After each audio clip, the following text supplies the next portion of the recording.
Hey, it's Bill, and I had a request. I've made this this kind of Asian-inspired, protein with pasta. The first one I did was pulled pork, which was really good and got a lot of attention. And then I did with shrimp, and the shrimp was a little spicier, and a lot of people like that I gave samples to. But I actually had a subscriber say, "Hey, let's do it with chicken." I was like, great idea. So I ran to the store to buy the garlic chili sauce, and guess what? They don't even have it. Okay, it's like a national shortage. So I had to make my own. And it's really funny because I just stored it in the fridge after I made it, and believe it or not, I swear it's going to be just like the real chili garlic sauce that you buy in the store. And it smelled really good. It did kill me making it because of the vinegar and the red jalapenos. And I used an immersion blender. Hindsight, I should have used a food processor or a blender, but I just thought I was being smarter. Oh well. So this is really simple. So I took a 12-ounce chicken breast, cut it up into some little chunky sizes like I like. You can cut it smaller if you like, or you can make it into strips. And real simple. So I have a little olive oil in here. And I want to just start adding these. Let's see how hot it really is. I'm pretty sure it's hot. Yeah.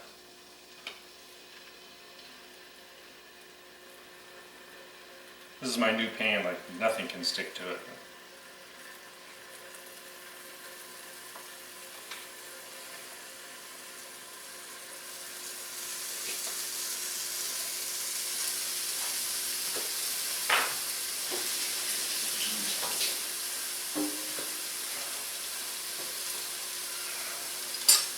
So let's just make these dance in here.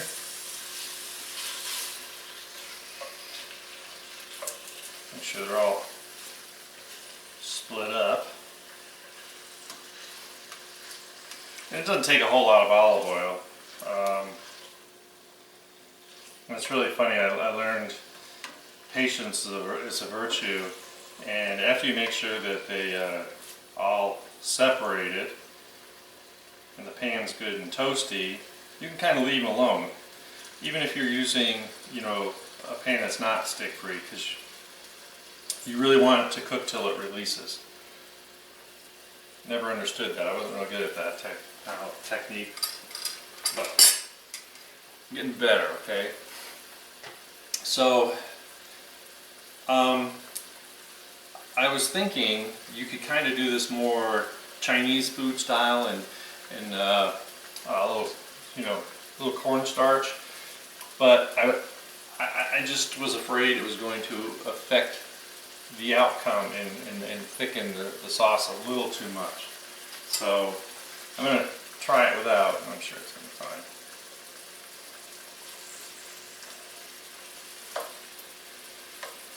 And like I said, we're just trying to get all sides of the chicken a little white. The sauce, the color of the sauce is what's going to make it look pretty. I just want to get it cooked enough where it's not going to stick to each other.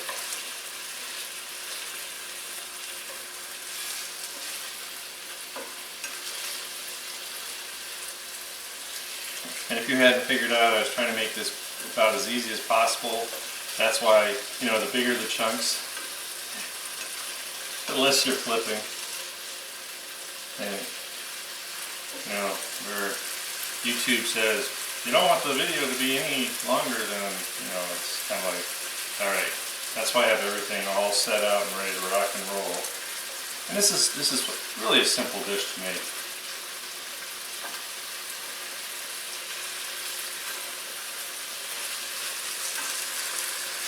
Okay, turn it down just a hair. So, the next step is we had that olive oil in there, right? Olive oil's not really Asian, right? But if you have a little sesame oil, and you know, don't go for the cheapest stuff.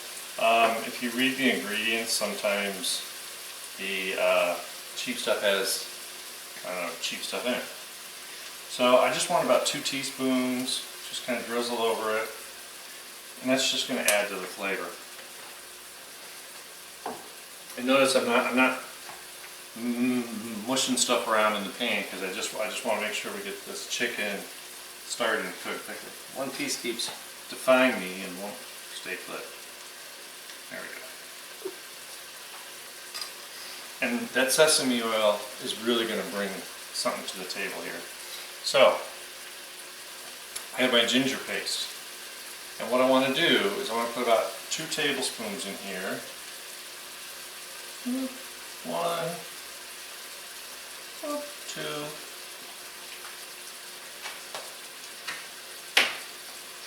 I can already smell the ginger paste really coming out.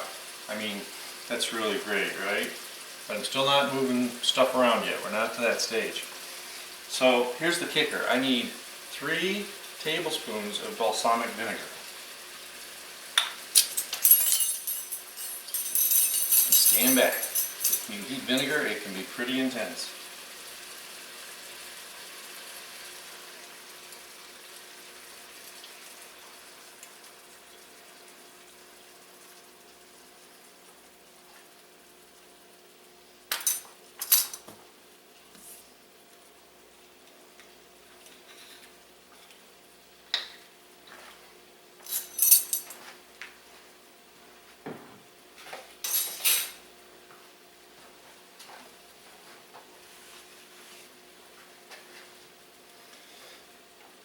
So what do I need next?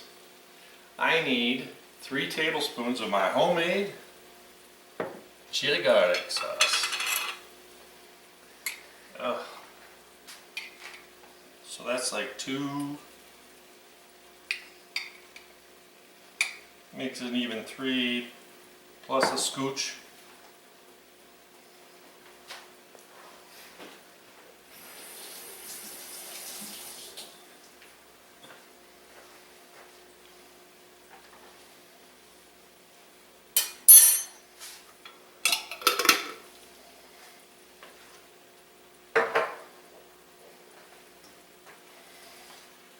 Now, let's make sure we get this started in the process here. On everything kind of, now we want to get that chicken and that balsamic and the ginger and the chili garlic.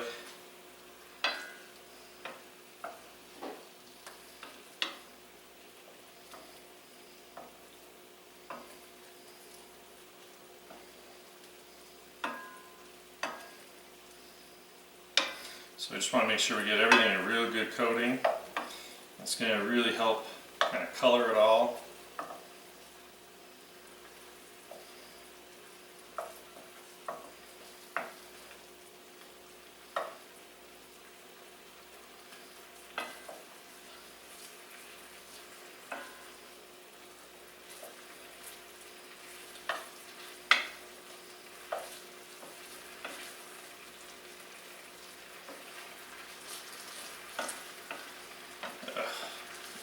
Now we're talking.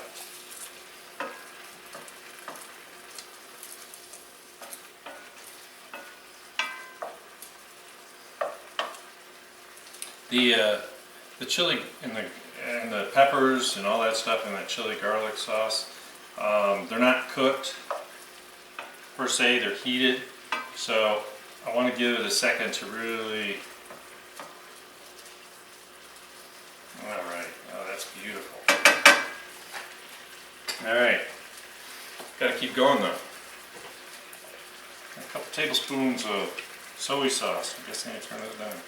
1, 2. Alright, so it's like 2.5. The fun thing is, I need oyster sauce. And this is always so fun to do.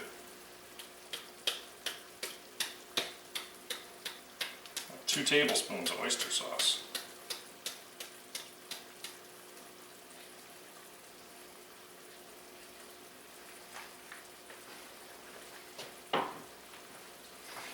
what I need to do is I'm going to stir it around. I'm going to get that oyster sauce kind of thinned into the mixture.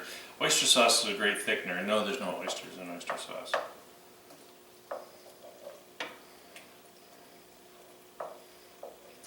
I always say this in my videos, but it's what I use like in a lot of my stir fries. And it's a good kind of thickening, kind of color enhancement.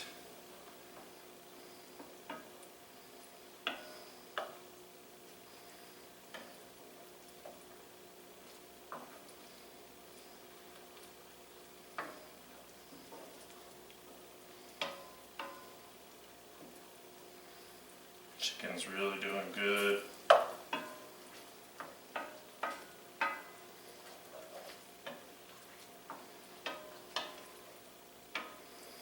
Okay, so let's move on, because that's what we do, we just move on, move on, move on. I got my peanut butter, because remember, so I want to turn it down pretty low right now, because it's pretty popping up there, right?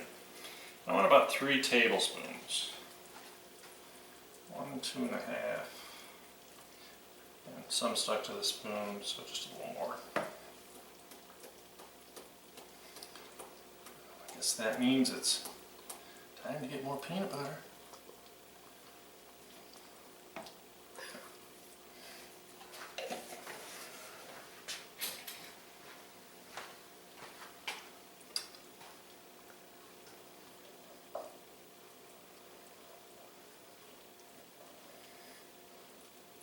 Now the peanut butter adds huge flavor, and it also really starts to thicken everything, right? So right now it's looking really pretty.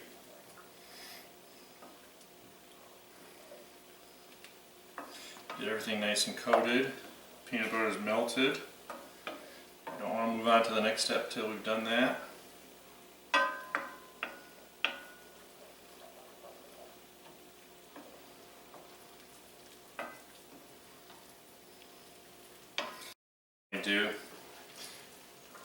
I need some liquid, so I need some kind of stock. You can use chicken, vegetable, whatever you want. I'm going to add about 1/3 at a time. Keep that consistency. So we find all the places that are too thick, nice and even. I love when it just changes that color. It smells really good. And if you did a good job, the chicken should be really, really pretty from being stirred in here.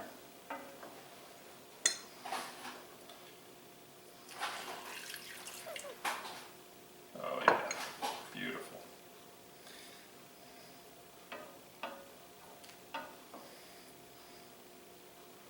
So depending on how your sauce is, I don't put the whole cup in until I'm really right to the end to make sure I need it.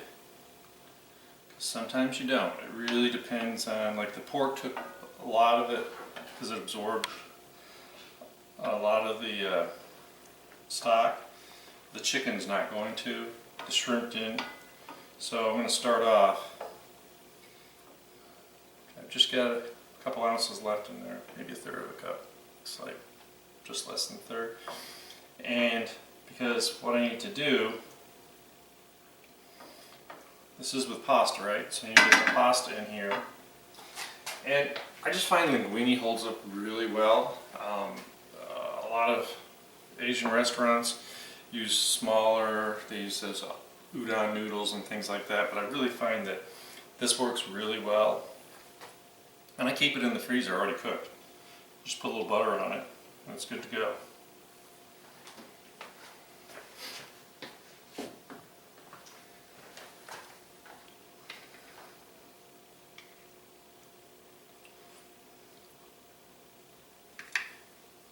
So we want this kind of a low heat. Get everything combined. And as you see the sauce start to absorb, and we want the sauce, you know, in the pasta.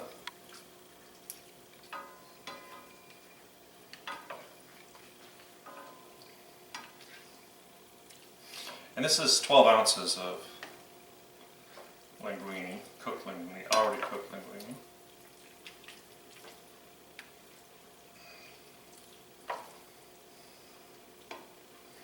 So getting that sear on that chicken and then kind of letting it roast and all that flavor. That's why you kind of want to go slow with this, I feel. It makes a better end result. You can see, I was right. This is going to be just enough stock.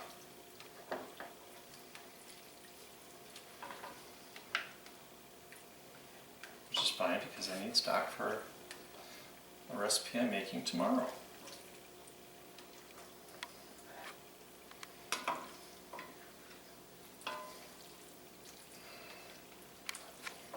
Alright, that's what I want. Everything's mixed up. Everything's heated through. Get all that good stuff on the sides cooked up.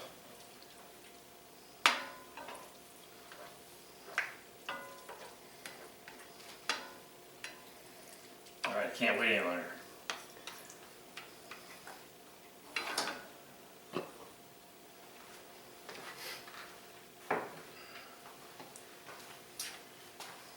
So let's see what this looks like when we dish it. So let's start with some good pasta. Oh, yeah. It's beautiful. Alright. So I made a mess.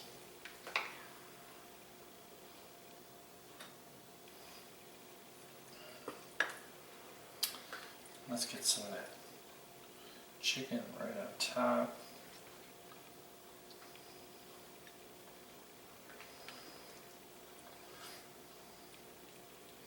All this stuff makes great leftover, you know, like I said before, this is stuff you can take to lunch, right? Pack it up in a container, microwave safe container. I'm telling you, does that not look just yummy? I'm glad someone requested this because I was really happy to make it. And I guarantee you it's going to be just as good. I tweaked some of the things a little bit, but it really wasn't that hard. So, like I always say, I appreciate you guys for everything you do for me, and I'll keep doing this for you. So, have a great day, and I'll see you next time.